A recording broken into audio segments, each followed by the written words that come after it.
Message একটা নিয়ে নিচ্ছি। তামান্না জাহিদ বিডি, আসসালামু আলাইকুম শ্রদ্ধেয় সেলিম ভাই। ওয়ালাইকুম সালাম।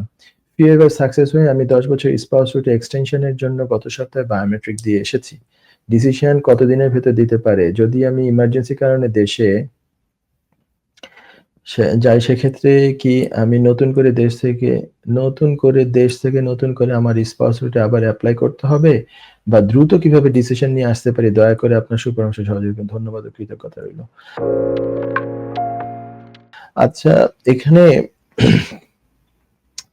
10 ইয়ার্স এর যে রুটটা, এটা ঠিক সরাসরি এটাকে আর স্পাউস ভিসা এখন বলছি না আমি। স্পাউস ভিসা হচ্ছে 5 বছরের রুট, যেটা মানে আমি বুঝতে পারছি ব্রিটিশ বা সেটেল পারসনের আপনি হচ্ছেন পার্টনার।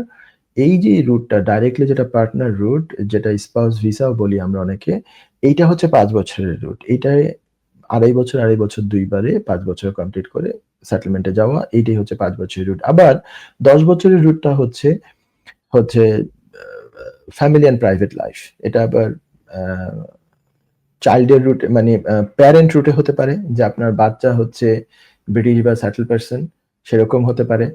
সরি, সেটার বেসিসে আপনি করছেন, কিংবা আপনার একটা ব্রিটিশ বাচ্চা আছে কিন্তু অন্যান্য রিকোয়ারমেন্টস কিছু মিট করছেন না, সাচ এস ধরে নেন ইংলিশের হতে পারে কিংবা ইনকামের রিকোয়ারমেন্টস হতে পারে।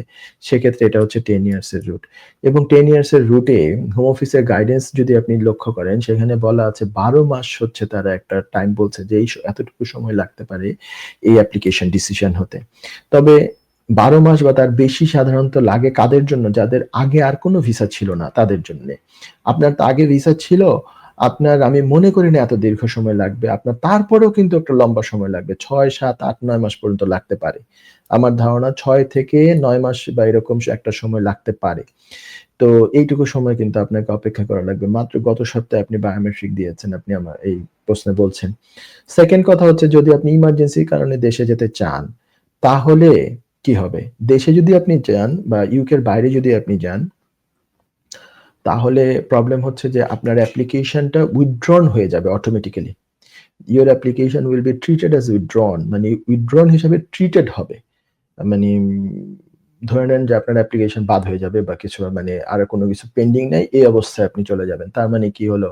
যে দেশে গেলে আপনাকে নতুন করে আবার ভিসা অ্যাপ্লিকেশন করতে হবে। সেইটা কোন রুটের হবে? স্পাউস রুট হবে, 5 ইয়ার্স এর রুট হবে। দেশ থেকে 10 ইয়ার্স এর রুটের অ্যাপ্লিকেশনের কোনো অপশন নাই।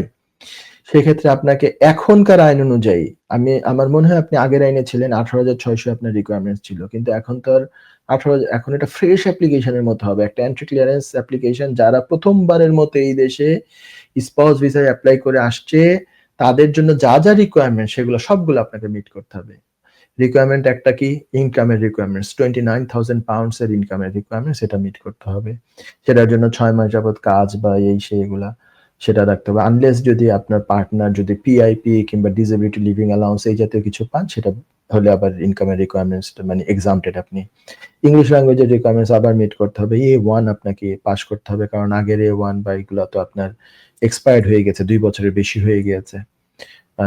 সো এই ২-৩ টা জিনিস মিট করে, অন্যান্য মিট করে তারপরে আপনাকে আবার নতুন করে ফ্রেশ এপ্লাই করতে হবে। আপনার মেডিকেল করতে হবে, ভিসা ফিস সেরকম দিতে হবে যা আছে দেশ থেকে করলে হয়, ইমিগ্রেশন হেলথ সার্চার্জ এই সমস্ত কিছু দিতে হবে। আপনি আমাকে এই প্রশ্নের মাঝে আরেকটা প্রশ্ন করেছেন যে ইমার্জেন্সি ভাবে ডিসিশন আনার কোনো সুযোগ আছে কিনা? আসলে সেটা করতে হয় তো ওই priority service, super priority service, সেটা আবার ফি পেইং অ্যাপ্লিকেশন। এখানে আপনি যেটা করেছেন সেটা হচ্ছে আপনার ফি ওয়েভার মানে আপনি পেয়েছিলেন। ফি ওয়েভারের বেসিসে যে সমস্ত অ্যাপ্লিকেশন, সেখানে আবার সুপার প্রায়োরিটি পাওয়ার কোনো অপশন নাই। এমনকি অ্যাপ্লিকেশন একবার করার পরে, ফি পে করে ফেলার পরে, একটা স্ট্যান্ডার্ড অ্যাপ্লিকেশনকে পরবর্তীতে কিছুদিন পরে আপনি এক্সট্রা টাকা দিয়ে সুপার প্রায়োরিটি করবেন, এই ধরনের অপশনও নাই। তার মানে আপনার ক্ষেত্রে আর এখন আর সুপার প্রায়োরিটিতে অ্যাপ্লিকেশন করার কোনো অপশন নাই। আর আপনাকে এখন জাস্ট সিম্পলি ওয়েট করার জন্য আমি বলবো। এবং দেশের বাইরে গেলে কি হবে সেটা তো আপনাকে আমি জানিয়েছি। এই সবকিছু বুঝে আপনার মানে just need to wait. Unless আপনার যদি খুব এক্সট্রিম সার্কামস্টেন্সেস থাকে কোনো কারণে দেশে যাওয়ার ব্যাপারে, তাহলে হোম অফিসে লেখা যেতে পারে, রিকোয়েস্ট করা যেতে পারে যে আপনার ম্যাটারটা স্পিড আপ করার জন্য। এরকম ২-১টা ক্ষেত্রে হয়েছে, ২-১টা আমরা আল্লাহর রহমতে করেছিলাম। সো এরকম সিনারিও হলে তাহলে আপনি সেটা কেন যেতে চাচ্ছেন, সেটার কি, কি এভিডেন্স, যে ফ্যামিলি মেম্বার কেউ খুবই অসুস্থ, তাকে দেখতে যাওয়ার ব্যাপার আছে, তাকে ডাক্তার রিকমেন্ড করছে আপনাকে যাওয়ার জন্য, you can write to them যে আমার অ্যাপ্লিকেশনটা স্পিড আপ করো, then they will look into it. ঠিক আছে? এই ছাড়া আর কোনো সাধারণভাবে হচ্ছে আপনাকে ওয়েট করা লাগবে। আশা করি আপনি প্রশ্নটা পেয়েছেন। যুক্তরাজ্যের ভিজিটর ভিসা নিয়ে দুশ্চিন্তা? আপনার আত্মীয় বা বন্ধুর ইউকে ভিজিটর ভিসা রিফিউজড হয়েছে? আপনি কি জানেন হোম অফিসের এই সিদ্ধান্তের বিরুদ্ধে জুডিশিয়াল রিভিউ করা যেতে পারে? উইলডেন লিগ্যাল সলিসিটার্স নিয়ে এলো ইউকে ভিজিটর ভিসা রিফিউজালের বিরুদ্ধে নো উইন নো ফি বেসিসে জুডিশিয়াল রিভিউ করার ব্যবস্থা। জি, ঠিকই শুনেছেন, নো উইন নো ফি। তার মানে আপনি আমাদের ফি শুধুমাত্র তখনই পে করবেন যখন আমরা আপনার জুডিশিয়াল রিভিউতে সফলতা এনে দিতে পারবো। আমাদের রয়েছে দীর্ঘদিনের অভিজ্ঞতা সম্পন্ন দক্ষ ইমিগ্রেশন সলিসিটার্স, যারা সর্বোচ্চ গুরুত্ব সহকারে আপনার জুডিশিয়াল রিভিউ পরিচালনা করবে। বিস্তারিত তথ্যের জন্য যোগাযোগ করুন 0207 423 9977।